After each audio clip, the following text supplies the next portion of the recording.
Pemprov Jambi klaim kebijakan intervensi pasar mampu stabilkan harga cabai. Ratusan rumah warga di Kecamatan Depati 7, Kabupaten Kerinci terendam banjir. 2 personel Polres Tanjabar diperiksa Propam Polda Jambi terkait peluru nyasar yang melukai wanita hamil.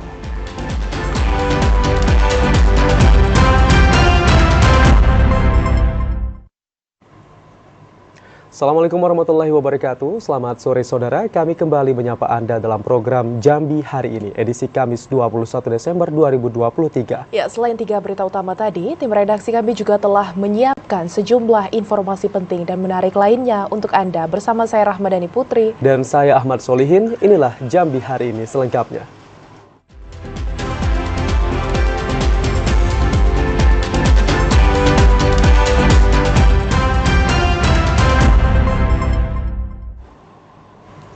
Gubernur Al-Haris menegaskan akan terlebih dahulu menunggu hasil kajian dari tim kerja sebelum mengeluarkan keputusan penyelesaian polemik pembangunan stockpile dan pelabuhan batubara PT SAS.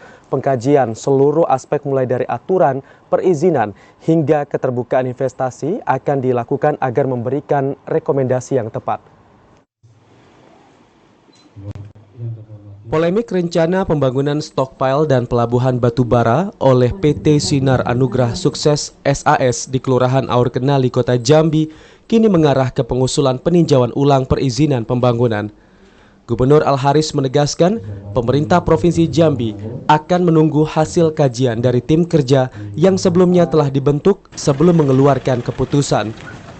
Tim kerja yang berisikan stakeholder terkait mulai dari pemerintah Kota Jambi, Pemkab Muara Jambi hingga pihak kepolisian dan kejaksaan dibentuk untuk memberikan gambaran yang objektif terkait pokok-pokok persoalan. Pengkajian seluruh aspek mulai dari aturan, perizinan hingga keterbukaan investasi akan dilakukan untuk memberikan rekomendasi yang tepat. Nantinya, hasil kajian yang dikeluarkan tim kerja akan menjadi bahan Pemprov Jambi untuk memutuskan langkah-langkah penyelesaian polemik pembangunan stockpile dan pelabuhan batubara PT SAS. Al-Haris menekankan penghentian rencana pembangunan stockpile maupun pelabuhan PT SAS yang tidak berdasar akan berbenturan dengan aturan yang berlaku. Artinya kalau dari aturan yang menyalahi aturan, ya kenapa tidak? Ya kan? Tapi sepanjang tidak ada menyalahi aturan, hanya ketakutan saja, ini perlu kita buktikan. Karena itu, kita tetap meninjau ulang dengan membentuk tim. Tim sudah saya tekan SK timnya. Dan itu lengkap dari semua elemen ada di tim itu. Dari jaksa ada, polisi ada, lengkap semuanya. Akan dicek nanti. Ya kan? Jaksaan juga ada. Kita cek nanti. Apakah PT SAS itu ada kesalahan dapat tidak? Tim kerja bentukan pemerintah Provinsi Jambi ditargetkan mampu memberikan hasil kajian dalam waktu kerja 2 bulan atau paling lambat Januari 2024. Randy Arta, TVRI Jambi melaporkan. Ya, sementara itu, saudara, pemerintah Provinsi Jambi mengklaim kebijakan intervensi pasar berhasil menstabilkan harga komoditas cabai yang sebelumnya mengalami lonjakan. Terjangkaunya harga komoditi cabai dinilai mampu mengurangi beban belanja masyarakat. Pemerintah Provinsi Jambi mengklaim kebijakan intervensi pasar yang kembali dilakukan pada akhir tahun 2023 berhasil menstabilkan harga komoditas cabai yang sebelumnya mengalami lonjakan harga. Kepala Biro Perekonomian dan SDA Setda Provinsi Jambi Johan Syah mengatakan, melalui kebijakan intervensi komoditas cabai, harga cabai saat ini telah berangsur normal. Pemenuhan pasokan komoditas cabai untuk 3 pasar tradisional di Provinsi Jambi, mulai dari Angso Duo, Kebun Handil, serta pasar tradisional di Kabupaten Bungo, telah menunjukkan hasil yang positif. Berdasarkan pemantauan yang dilakukan Tim Pengendali Inflasi Daerah Provinsi Jambi, harga cabai merah keriting maupun cabai rawit hijau berada di kisaran Rp38.000 hingga Rp40.000 per kilogram. Terjangkaunya harga komoditas cabai dinilai mampu mengurangi beban belanja masyarakat. Dengan alokasi anggaran belanja tidak terduga tahun 2023 yang masih tersedia, Pemprov Jambi akan berupaya menjamin kelancaran ketersediaan cabai di pasaran. Melakukan langkah-langkah intervensi terkait kenaikan harga itu di 3 pasar ya, Pasar Aksuduo, kemudian Telam Banjar, dan Pasar Bungur di Bungo. Kita lakukan intervensi dan alhamdulillah sampai hari ini harga cabai merah itu sudah mulai turun antara 38 sampai 40. Nah, begitu juga cabai rawit hijau sudah turun sekarang 38.000 dan itu memang kita lakukan intervensi dengan dana BTT di Pemerintah Pusat. Selain komoditas cabai, pemerintah Provinsi Jambi juga melakukan intervensi pasar untuk komoditas beras yang hampir dalam 1 tahun terakhir terus mengalami gejolak harga. Randy Arta, TVRI Jambi melaporkan. Beralih ke informasi lain, ratusan rumah warga di Kecamatan Depati 7, Kabupaten Kerinci terendam banjir. Banjir disebabkan tingginya curah hujan yang membuat Sungai Batang Merau meluap.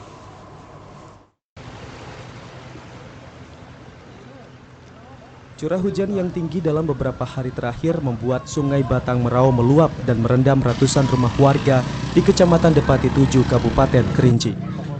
Banjir yang menggenangi pemukiman warga disebabkan tingginya intensitas hujan sejak Rabu sore hingga malam hari. Selain itu, banjir juga disebabkan meluapnya Sungai Batang Merau yang tidak dapat menampung tingginya debit air. Desa yang terendam banjir diantaranya Desa Baru Kubang dan Desa Lubuk Suli. Banjir terparah terjadi di Desa Lubuk Suli, di mana ketinggian air mencapai 1 meter. Selain merendam rumah warga, banjir juga merendam fasilitas umum seperti sekolah dan masjid. Selain itu, banjir juga membuat akses transportasi antar desa di Kecamatan Depati 7 terputus. Kami Desa Lubuk Suli terjadi banjir malam tadi jam 9 malam tadi. Puncaknya sekitar jam 11 malam tadi. Malah tadi dari tanggap darurat ada bentuknya air lewatnya di sana sudah kita ukur berapa yang harus dilakukan oleh tanggap darurat. Ya. Kita tentu berharap akhir tahun ini begitu air yang selesai pekerjaan tanggap darurat sudah bisa dikerjakan. Sebagian warga memilih untuk mengungsi ke rumah tetangga terdekat yang berada di tempat yang lebih tinggi. Sebagian warga memilih tetap bertahan di rumah sambil menunggu banjir surut. Ilwan, TVRI Jambi melaporkan. Kita beralih ke informasi selanjutnya, pemirsa. Tingginya curah hujan di hulu Sungai Batang Asai, Sungai Batang Limbur Merangin membuat sejumlah desa di Kecamatan Pauh siaga banjir kiriman. Sejumlah desa yang berada di Kecamatan Pauh selalu menjadi langganan banjir saat musim hujan. Kondisi ini sudah bertahun-tahun terjadi.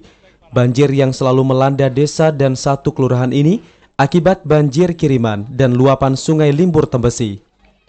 Camat Pauh Jupri mengatakan pihaknya telah mengimbau secara lisan dan tulisan kepada semua warga desa yang berada di sepanjang bantaran sungai yang ada di Kecamatan Pauh untuk meningkatkan kesiapsiagaan saat musim penghujan.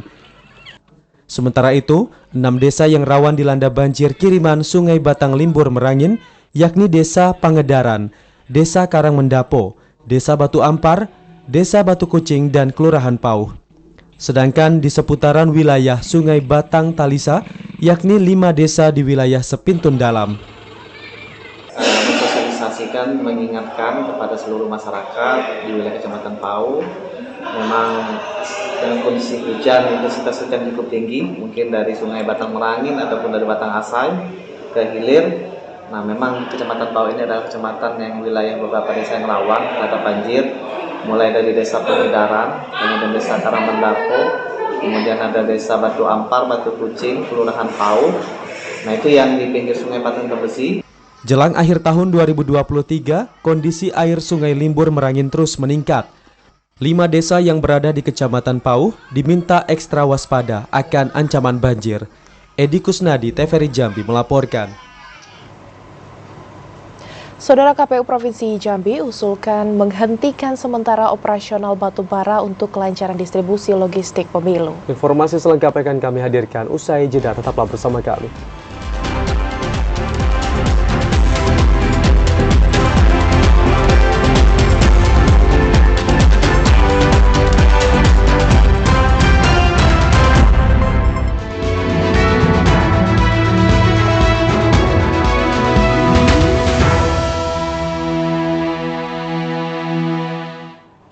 Terima kasih Anda masih bersama kami dan Anda bergabung dalam segmen menuju pemilu 2024. Saudara, KPU Provinsi Jambi akan menyiapkan strategi khusus untuk kelancaran distribusi logistik pemilu ke tempat pemungutan suara. Salah satu strategi yang disiapkan yakni menghentikan sementara operasional angkutan batu bara menjelang pemilu. KPU Provinsi Jambi menyiapkan strategi dalam mendistribusikan logistik pemilu ke tempat pemungutan suara. 2 hari sebelum pemilu, logistik dipastikan telah sampai ke TPS. Anggota KPU Provinsi Jambi Edison mengatakan pihaknya akan berkoordinasi dengan Polda Jambi untuk menghentikan sementara operasional angkutan batu bara agar pendistribusian logistik berjalan lancar dan tepat waktu. Jika angkutan batu bara tidak dihentikan, dikhawatirkan akan menghambat percepatan pendistribusian logistik pemilu. Tak hanya itu, pihaknya juga akan menyiapkan langkah pendistribusian di daerah yang sulit diakses. Salah satunya daerah yang melewati jalur sungai dan daerah pedalaman. 4 surat suara lainnya, dan untuk distribusi logistiknya akan didistribusikan 1 hari sebelum hari pencoblosan, yakni sekitar tanggal 12 dan 13 Februari tahun 2024. Terkait dengan distribusi logistik tersebut memang terkait dengan transportasi yang dimana nanti beberapa daerah akan melewati batu bara kan. Tentu hal ini kita akan berkoordinasi dengan pihak kepolisian. KPU Provinsi Jambi masih menunggu regulasi dari KPU Republik Indonesia terkait pendistribusian logistik pemilu. Selain itu, pihaknya juga akan berkoordinasi dengan Bawaslu, TNI, Polri, dan instansi terkait lainnya. Joko, TVRI Jambi melaporkan. Sementara itu, Saudara, KPU Kabupaten Tebo sudah menerima surat suara untuk pemilihan presiden dan wakil presiden untuk pemilu 2024. Dari jumlah DPT surat suara yang diterima, KPU Tebo juga menerima surat suara cadangan sebanyak 2.000 surat suara.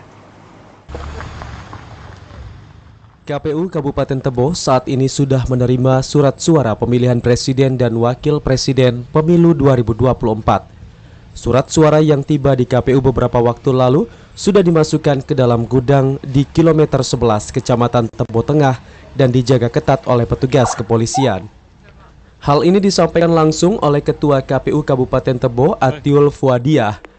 Untuk surat suara yang diterima sesuai dengan jumlah daftar pemilih tetap 262.261 orang, ditambah surat suara cadangan 2,5%. Namun untuk surat suara lainnya seperti surat suara DPD RI dan surat suara legislatif belum diterima KPU Tebo. Isinya 2.000. Jadi ada 34 box, itu adalah memang untuk PPWP, pasangan dan wakil presiden, itu sudah ditambah dengan 2,5%-nya dari DPT. Kemudian 1 box lagi isinya 1.000 itu untuk PSU-nya. Sementara itu, KPU juga mendapat surat suara cadangan dari KPU RI sebanyak 1 box apabila terjadi pemungutan suara ulang. Intizam, TVRI Jambi melaporkan. Hingga hari terakhir pendaftaran, KPU Muaro Jambi masih kekurangan 260 orang petugas KPPS. Kekurangan petugas KPPS itu tersebar di 7 kecamatan. Masa pendaftaran petugas kelompok penyelenggara pemungutan suara KPPS KPU Muaro Jambi resmi berakhir pada 20 Desember kemarin. Hingga hari terakhir pendaftaran, KPU Muaro Jambi masih kekurangan 260 petugas KPPS yang terdapat di 7 kecamatan. Di antaranya, Kecamatan Bahar Selatan berjumlah 54 petugas, Bahar Utara 16, Jambi Luar Kota 64, Kumpe Ulu 33, Mestong 16, Sungai Gelam 47, dan Kecamatan Taman Rajo 30 petugas KPPS. Komisioner KPU Muaro Jambi Divisi Sosialisasi Pendidikan Pemilih Partisipasi Masyarakat dan SDM Desmara Dewi mengatakan, untuk mengisi kekurangan KPPS akan ada rapat pleno yang akan digelar oleh panitia di tingkat desa dan kelurahan yang berkoordinasi langsung dengan pengawas tingkat desa. Dari hasil pleno tersebut, panitia tingkat desa akan menunjuk masyarakat yang memenuhi ketentuan untuk menjadi KPPS, sehingga tidak ada lagi kekurangan petugas KPPS yang akan dilantik pada 25 Desember mendatang. Tidak, karena tentu ya yang menjadi anggota KPPS terlepas dari partai politik, baik itu sebagai tim sukses maupun yang lainnya. Dan ini bisa dilakukan dicek melalui Siakbah. Pada pelaksanaan pemilihan umum serentak 2024, KPU Muaro Jambi membutuhkan 9.072 petugas KPPS yang ditempatkan di 1.296 TPS. Desmara Dewi menegaskan petugas partai politik dan tim sukses peserta pemilu tidak dibenarkan menjadi KPPS. Azam Afnan, TVRI Jambi melaporkan. Ya saudara, KPU Kota Jambi mulai buka surat suara untuk Pilpres 2024. Ada sekitar 469.000 lembar surat suara yang akan dilipat dan disortir. Dan untuk mengetahui informasi pelipatan dan penyortiran surat suara di KPU Kota Jambi, kita akan terhubung dengan reporter Hairani Utari. Dan Hairani, silahkan laporan Anda.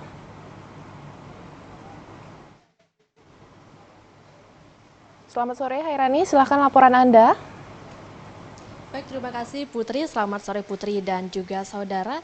KPU Kota Jambi sudah mulai melakukan proses membuka surat suara pemilihan presiden tahun 2024. Proses ini merupakan salah satu dari serangkaian proses yang kompleks untuk memastikan kelancaran proses pesta demokrasi mendatang. Selain itu, proses yang selanjutnya pelaksanaan dan surat suara dengan penyimpanan logistik dan kawasan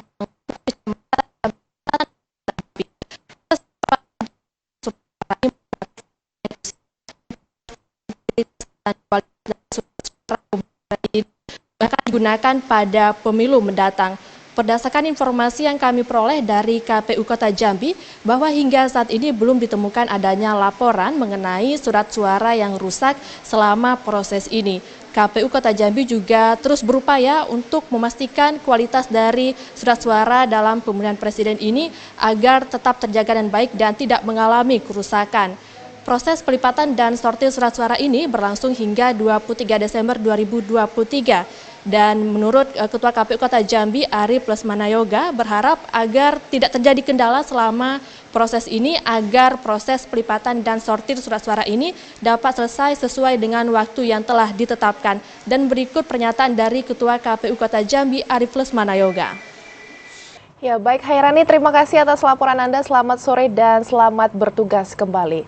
Saudara, tetaplah di Jambi hari ini karena kami masih akan kembali dengan sejumlah informasi penting dan menarik lainnya untuk Anda. Tetaplah di segmen advertorial. Di antaranya jelang Nataru, Sekda Batanghari ingatkan ASN yang ingin liburan akhir tahun untuk mengajukan cuti tahunan.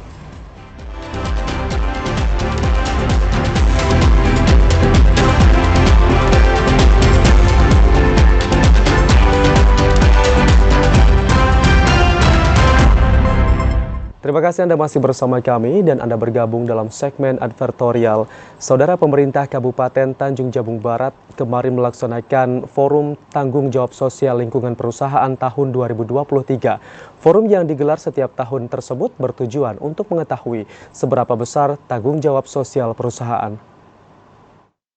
Kemarin bertempat di ruang pola kantor Bupati, dilaksanakan Forum Tanggung Jawab Sosial Lingkungan Perusahaan tahun 2023. Kegiatan ini dihadiri langsung petinggi perusahaan yang tergabung dalam Forum TJSLP, Kepala OPD Lingkup Pemerintah Kabupaten Tanjung Jabung Barat dan Forkompinda. Kepala Bapeda Tanjung Jabung Barat Katamso menyampaikan jumlah ada 64 perusahaan yang tergabung dalam Forum TJSLP. Dari jumlah tersebut hanya 27 perusahaan yang menyalurkan dana CSR di lingkungan perusahaannya. Sementara sisanya bukan tidak menyalurkan, namun tidak melaporkan ke pihak Bapeda sebagai perpanjangan fasilitasi perusahaan. Jika tidak melapor, maka dianggap tidak menyalurkan dana CSR lingkungan perusahaan. Perusahaan yang tergabung dalam Forum TJSLP wajib untuk bisa menyalurkan dana CSR di lingkungan sekitar perusahaan untuk mendukung pembangunan di suatu desa maupun kecamatan. Bapak Bupati memang ada beberapa perusahaan yang belum ya, jadi kami akan memanggil perusahaan-perusahaan yang belum, tentunya akan kita lihat di situ, belum melapor atau memang belum menyalurkan, itu yang perlu kita lihat. Nah, kalau memang belum melapor tentu akan kita tanyai laporan. Saya yakin kawan-kawan mungkin sudah melaksanakan program CSR tapi belum terlapor. Yang kedua, kalau memang belum melaksanakan itu, tentu kita akan diskusi lebih lanjut. Kita akan pelajari aturan lebih lanjut, karena ada aturan, memang ada kewajiban bagi setiap perusahaan yang beroperasi di sini untuk memberikan CSR kepada masyarakat di Kabupaten Tanjung Barat. Sehingga memang itu seiring sejalan dengan program yang sudah disampaikan oleh Bapak Bupati. Bupati Tanjung Jabung Barat Anwar Sadat mengapresiasi kegiatan Forum TJSLP tahun 2023 karena kegiatan ini sebagai ajang silaturahmi antar perusahaan yang tergabung dalam Forum TJSLP. Tanggung jawab sosial lingkungan perusahaan sangat ditunggu. Dari total 64 perusahaan, hanya 27 perusahaan yang menyalurkan dan merealisasikan dana CSR. Tentunya ini masih jauh dari apa yang diharapkan. Bupati Anwar Sadat minta perusahaan yang belum merealisasikan dana CSR ke depan untuk dapat berkontribusi, karena penyaluran dana CSR merupakan tanggung jawab suatu perusahaan guna mendukung program pembangunan pemerintah daerah. Mengucapkan terima kasih kepada perusahaan-perusahaan yang telah aktif menyampaikan dan melaporkan program tanggung jawab sosial lingkungan perusahaan atau CSR yang alhamdulillah tahun ini mengalami kenaikan ya, dari tahun-tahun sebelumnya, dan juga partisipasi beberapa perusahaan juga naik ya atau meningkat. Harapan kami mudah-mudahan dana CSR ini lebih bermanfaat bagi masyarakat ya, terutama mengurangi angka kemiskinan ya, mengurangi angka pengangguran, sekaligus juga pemberdayaan masyarakat sekitar perusahaan. Kegiatan Forum CSR diakhiri dengan acara penandatanganan prasasti oleh Bupati Tanjung Jabung Barat. Didi Haryadi, TVRI Jambi, melaporkan.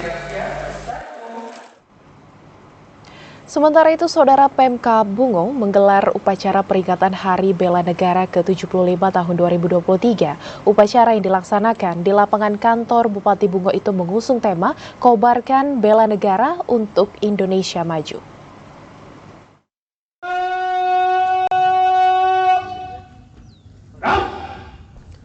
Pemerintah Kabupaten Bungo menggelar upacara Hari Bela Negara ke-75 tahun 2023. Upacara yang dilaksanakan di lapangan kantor Bupati Bungo itu mengusung tema Kobarkan Bela Negara untuk Indonesia Maju. Inspektur Upacara Komandan Kodim 0416 Bungo Tebo Letkol Infantri Arif Widianto mengatakan tantangan ke depan semakin tidak terduga. Ancaman yang dihadapi tak hanya fisik, namun juga ancaman tak kasat mata seperti pandemi, konflik global, revolusi teknologi, hingga krisis iklim. Ancaman itu telah membawa dampak dan resiko terhadap ketahanan negara. Ya, jadi memang merupakan sesuatu yang memang sudah menjadi kewajiban kita, khususnya aparatur negara, aparat TNI Polri maupun ASN, untuk tetap melaksanakan kegiatan hal-hal yang bisa membangun jiwa masyarakat sekitar, khususnya generasi muda, terhadap kecintaan mereka pada negara dan bangsa ini. Bupati Bungo Masuri mengatakan seluruh masyarakat Indonesia harus memiliki jiwa bela negara. Bela negara sebagai pilar utama yang menjadikan kita cerdas dan tangguh dalam menghadapi situasi yang tidak menentu. Semangat bela negara tak hanya menjadi tanggung jawab aparat pertahanan, namun juga membutuhkan partisipasi aktif seluruh elemen masyarakat. Pertama kita menyampaikan selamat dari negara pada peringatan ke-73 ini. Kemudian juga kita tahu bahwa tantangan negara ini ke depan cukup kompleks. Tentu sejak dini pertahanan negara kita, kemudian generasi muda kita, tentu kita didik bagaimana juga membela negaranya. Tentu dengan cara berbeda-beda sesuai dengan tugas dan pokoknya masing-masing. Masuri menambahkan bela negara merupakan tugas bersama dalam menjaga kesatuan dan persatuan negara Republik Indonesia. Muhriandi, TVRI Jambi melaporkan. Pemerintah Kabupaten Sarolangun bersama komunitas pejuang subuh melaksanakan Subuh Akbar. Pada kegiatan itu turut dilakukan donasi untuk Palestina. Ratusan jamaah antusias melaksanakan Subuh Akbar yang dilaksanakan di Masjid Kubah Emas As-Suton, Kecamatan Sarolangun.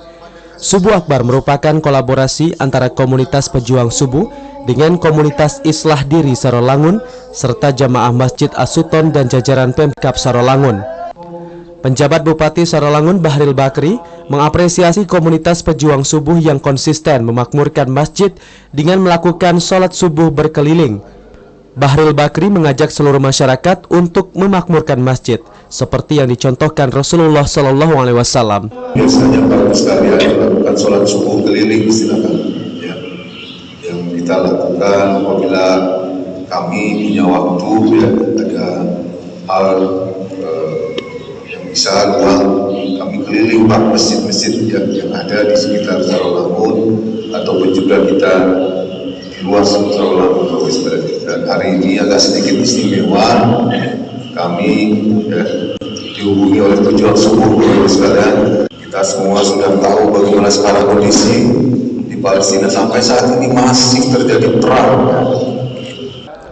Subuh Akbar itu menghadirkan salah seorang imam masjid di Mekah, Syekh Abdul Basit Musfi. Dalam tausiahnya, Syekh Abdul Basit Musfi mengajak seluruh umat Islam untuk terus mendoakan perjuangan rakyat Palestina dalam memperjuangkan kemerdekaannya dari penjajahan Israel dan sekutunya. Pada kegiatan itu turut dilakukan penggalangan donasi untuk Palestina. Edi Kusnadi, TVRI Jambi melaporkan. Sementara itu, saudara, jelang libur Natal dan Tahun Baru, pemerintah Kabupaten Batanghari mengingatkan seluruh ASN untuk tidak melakukan aktivitas liburan apabila tidak mengikuti prosedur yang berlaku. Libur Natal dan Tahun Baru tinggal beberapa pekan. Hal itu menjadi perhatian pemerintah daerah untuk mengantisipasi terhadap pegawai atau aparatur sipil negara yang mencoba melakukan liburan tanpa memenuhi prosedur. Sekda Batanghari Muhammad Azan mengingatkan seluruh ASN yang ingin melaksanakan liburan di akhir tahun ini wajib menyesuaikan dengan hak yang dimilikinya, yakni cuti tahunan. Dengan batas waktu cuti paling lama 12 hari kerja. Setiap ASN harus mengajukan pelaksanaan cuti tersebut ke Badan Kepegawaian dan Sumber Daya Manusia Daerah atau BKPSDMD Batanghari untuk mendapat persetujuan dari pejabat yang berwenang. Setiap ASN diharapkan dapat mematuhi semua aturan yang berlaku agar tidak terjadi pelanggaran terkait hak cuti tahunan tersebut. Monggo, kalau memang cuti monggo, itu hak, ya, jadi disesuaikan. Tapi cuti tidak berkenaan dengan tahun barunya, ya, tahun barunya. Jadi nanti situasi sampai saat ini belum ada teman-teman yang menyampaikan atau mengajukan untuk cuti dalam rangka natura ini, Nah, pun ada nanti tetap kita proses, nanti akan kita koordinasi dengan Badan Kepegawaian, karena kalau cuti adalah memang hak. Sejauh ini pemerintah daerah belum mendapat laporan atau pengajuan cuti tahunan dari para pegawai yang ingin melaksanakan liburan. Ade Juniawan, TVRI Jambi melaporkan. Pemerintah Kabupaten Batanghari telah mendapat alokasi anggaran dari pemerintah pusat untuk pembayaran gaji P3K di tahun 2024 sebesar 35,7 miliar rupiah. Hasil nilai dana transfer ke daerah yang didapatkan pemerintah Kabupaten Batanghari melalui pemerintah pusat terhadap gaji P3K untuk tahun 2024 mencapai 35,7 miliar rupiah lebih. Jumlah dana ini nantinya akan memenuhi kebutuhan pembayaran hak P3K di Kabupaten Batanghari sekitar 1.000 orang. Untuk sumber pengalokasian gaji P3K tersebut berasal dari dana alokasi khusus atau DAU Specific Grant. Kepala Badan Keuangan Daerah Batanghari, Tesar Arlin mengatakan, sesuai ketentuan jika sistem pembayaran gaji P3K ditutupi terlebih dahulu dengan menggunakan anggaran pemerintah daerah, nantinya akan diganti oleh pihak pemerintah pusat melalui dana alokasi khusus spesifik grant tersebut. Langkah ini dilakukan untuk mengantisipasi terjadinya keterlambatan pembayaran hak bagi para P3K. Masih banyak teman-teman berpikiran bahwa gaji P3K ini membebankan APBD kita. Tidak, karena gaji P3K itu sumber pemasukannya, sumber pendapatannya dari dana transfer, dari kementerian, dari pemerintah pusat. Maka uang yang akan digunakan sesuai peruntukannya. Nah, untuk perbedaan antara gaji ASN dan gaji P3K itu ada perbedaan. Gaji P3K ini gajinya dibayar melalui APBD dulu, baru dikembalikan atau diganti oleh kementerian. Sesuai jumlah tenaga P3K yang sudah aktif bekerja di Batanghari, tahun anggaran 2023 mencapai 719 orang. Sedangkan tahun 2024 terdapat calon P3K tambahan yang mencapai 1.099 orang yang kini masih dalam tahap seleksi. Ade Juniawan, TVRI Jambi melaporkan. Ya saudara, persoalan lahan tidur di Kabupaten Batanghari masih banyak ditemukan. Dari hasil pendataan ada 3.000 hektar lebih lahan persawahan yang tidak lagi digarap alias menjadi lahan tidur. Meski pemerintah Kabupaten Batanghari terus berupaya mendorong masyarakat untuk aktif memanfaatkan lahan pertaniannya dengan bercocok tanam, namun hal itu belum sepenuhnya dilakukan masyarakat. Hingga saat ini masih terdapat area lahan persawahan yang tidak lagi digarap alias menjadi lahan tidur. Hal itu diungkapkan Sekretaris Dinas Pangan Pertanian dan Perikanan Kabupaten Batanghari, Sazili Musako. Berdasarkan hasil pendataan, terdapat 3.853 hektar sawah menjadi lahan tidur. Penyebab munculnya lahan tidur itu dikarenakan petani sempat mengalihfungsikan areal persawahan menjadi tanaman karet, namun gagal dan tidak efektif. 3.853 hektar ya. Nah, jadi salah satu memang tidak digarap itu memang ada yang alih fungsi dan juga alih profesi. Salah satu yang kecamatan yang agak luas ini di 5 kecamatan ya, yang ada potensi yang memang kita harus mencari solusi. Sazili Musako menambahkan lahan tidur itu tersebar di 7 kecamatan. Kedepan, pemerintah Kabupaten Batanghari akan tetap berupaya mendorong petani kembali memanfaatkan lahan-lahan yang tidur. Ade Juniawan, TVRI Jambi melaporkan. Saudara, ribuan siswa kurang mampu mendapat beasiswa Dumi Sake Pendidikan Pemprov Jambi. Informasi selengkapnya akan kami hadirkan usai pariwara berikut ini. Tetaplah bersama kami.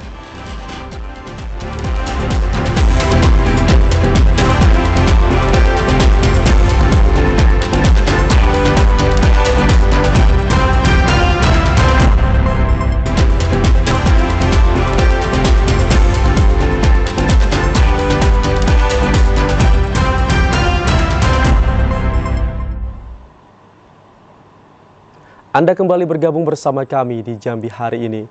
Penyalurannya dipastikan rampung sebanyak 6.238 siswa SMA, SMK, dan SLB kurang mampu mendapatkan bantuan Dumi Sake Pendidikan tahun 2023 dari pemerintah Provinsi Jambi. Dinas Pendidikan Provinsi Jambi memastikan telah merampungkan penyaluran alokasi bantuan pendidikan tahun 2023 bagi siswa SMA, SMK, dan SLB yang kurang mampu. Bantuan yang masuk dalam program 2 miliar 1 kecamatan pemerintah Provinsi Jambi itu diperuntukkan bagi anak-anak kurang mampu dari 9 kabupaten dan 2 kota yang diambil dari DTKS. Kepala Dinas Pendidikan Provinsi Jambi, Syamsur Rizal, menjelaskan total ada 5.438 peserta didik yang mendapat bantuan tersebut, termasuk 800 orang peserta didik di sekolah swasta yang mendapatkan bantuan pembayaran SPP selama 1 tahun. Disdik memastikan bantuan Dumi Sake Pendidikan yang masuk dalam program kerja Gubernur dan Wakil Gubernur Jambi itu diberikan dalam bentuk barang, bukan uang tunai. Ada 9 macam item bantuan yang diberikan untuk setiap penerima manfaat bantuan Dumi Sake Pendidikan. Seluruhnya merupakan perlengkapan sekolah. Sementara untuk bantuan pembayaran SPP langsung dikucurkan melalui transfer dari bank daerah yang pencairannya disalurkan ke pihak sekolah. Pelaksanaan Dumisaki Pendidikan tahun 2023 telah kita laksanakan di 9 kabupaten dan 2 kota seprovinsi Jambi. Semua penerima manfaat Dumisaki Pendidikan alhamdulillah sebanyak 5.438 anak-anak yang menerima, terkecuali sekolah swasta juga ada sekitar 800 anak-anak yang tidak mampu mendapatkan SPP selama 1 tahun. Alhamdulillah pelaksanaan tahun ini telah terselenggara dengan baik, telah tersalurkan program Dumisaki Pendidikan di Dinas Pendidikan Provinsi Jambi tahun 2023. Tentunya kita berharap program ini sangat bermanfaat sekali terhadap anak-anak sekolah yang tidak mampu untuk mendapatkan peralatan sekolah tersebut. Untuk tahun 2023, pemerintah Provinsi Jambi menggelontorkan anggaran sebesar 14 miliar rupiah untuk program bantuan Dumisaki Pendidikan. Randy Arta, TVRI Jambi melaporkan. Kita beralih ke informasi selanjutnya. Pemirsa, sampah masih menjadi persoalan serius dan menimbulkan polemik jika tidak ditangani dengan baik. Warung Informasi Konservasi atau Warsi Jambi menilai sektor hulu harus menjadi target utama dalam mengentaskan persoalan sampah. Persoalan sampah masih menjadi salah satu polemik di kota Jambi. Hampir setiap sudut kota terdapat tumpukan sampah yang berserakan hingga ke badan jalan. Direktur Warsi Jambi, Adi Junaidi mengatakan, yang harus dibenahi dalam penanganan sampah saat ini ada di sektor hulu atau rumah tangga. Masih banyaknya masyarakat yang belum sadar dan membuang sampah sembarangan, menjadi tugas pemerintah daerah dan pihak terkait dalam meningkatkan kesadaran masyarakat. Masyarakat harus terlibat dan berperan untuk menjaga kebersihan kota dan tidak membuang sampah sembarangan.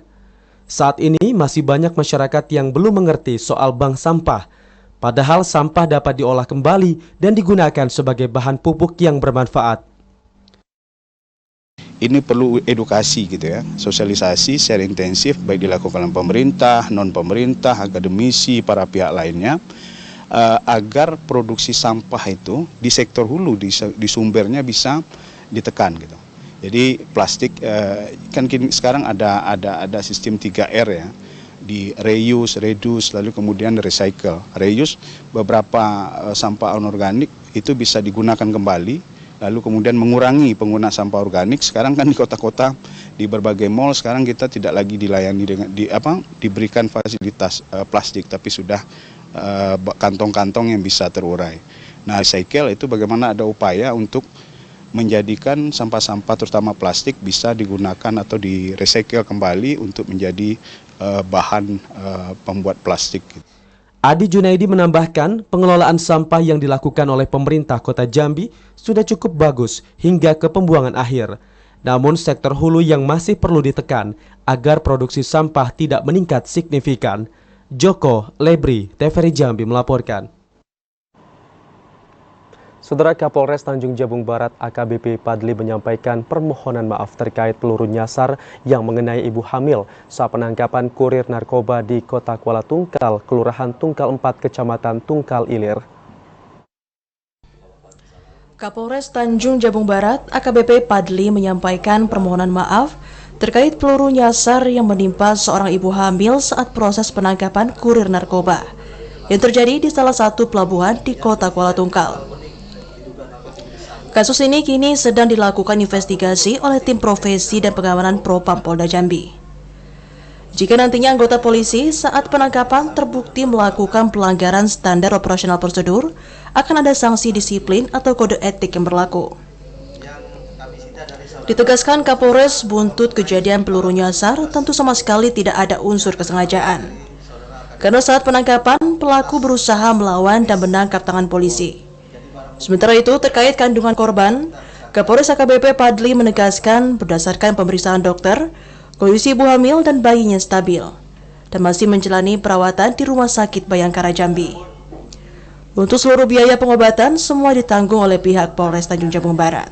Apabila nanti hasil pemeriksaan di lapangan ya dari keterangan personil kami termasuk mungkin saksi-saksi dari masyarakat, kemudian hasil oleh TKP yang hari ini didasarkan oleh Satreskrim, apabila kami temukan adanya pelanggaran apapun itu bentuknya, baik itu terkait masalah pelanggaran SOP, tentunya kami akan memberikan sanksi sesuai dengan ketentuan yang ada. Apakah ini termasuk jaringan? Didi Aryadi, TVRI Jambi melaporkan. Ya, sementara itu, saudara, insiden peluru nyasar yang melukai wanita hamil didalami tim Propam Polda Jambi. 2 anggota Polresta Jabar diperiksa Propam guna mencari penyebab dugaan kelalaian tersebut.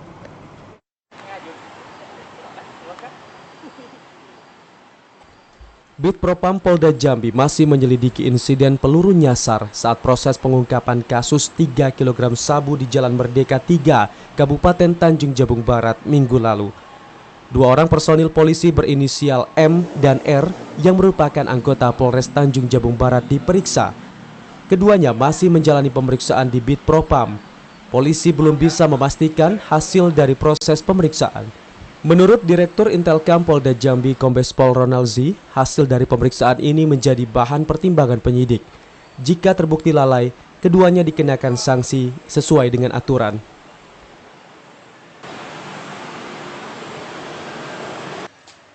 Ada gerakan dari polisi, ada gerakan dari tersangkanya juga. Nah, kita ini sekarang sebagai warga Jambi mau fokus ke dampak yang sedang kami atasi itu, atau kita mau fokus ke keberhasilan menangkap 3 kg ini. Ya kan? Karena tindakan polisi di lapangan, ya, upaya-upaya melindungi masyarakat Jambi, memberantas narkoba, di lapangan banyak. Semua hal bisa terjadi, resiko, dan mereka semua siap dengan resiko itu. Ya. Benarnya, dan yang terjadi bukan yang mereka inginkan, bukan yang mereka rencanakan. Sebelumnya pada minggu kemarin, tim Polres Tanjung Jabung Barat menggagalkan peredaran 3 kg sabu di Jalan Merdeka, Kecamatan Tungkal Ilir, Kabupaten Tanjung Jabung Barat. Namun saat penangkapan 2 orang tersangka, polisi menembakkan senjata, namun peluru senjata tersebut justru mengenai kaki seorang wanita hamil bernama Dilah. Akibat insiden tersebut, Dilah dilarikan ke rumah sakit untuk mengeluarkan peluru dari kaki wanita tersebut. Ari Haryono, TVRI Jambi melaporkan. Polres Tanjung Jabung Timur menggagalkan penyeludupan narkoba jenis sabu seberat 3 kg. Kurir dan barang bukti itu didapati dari sindikat jaringan Medan Jambi. Seorang pelaku sebagai kurir narkoba digiring petugas usai melakukan aksinya di wilayah hukum Kabupaten Tanjung Jabung Timur.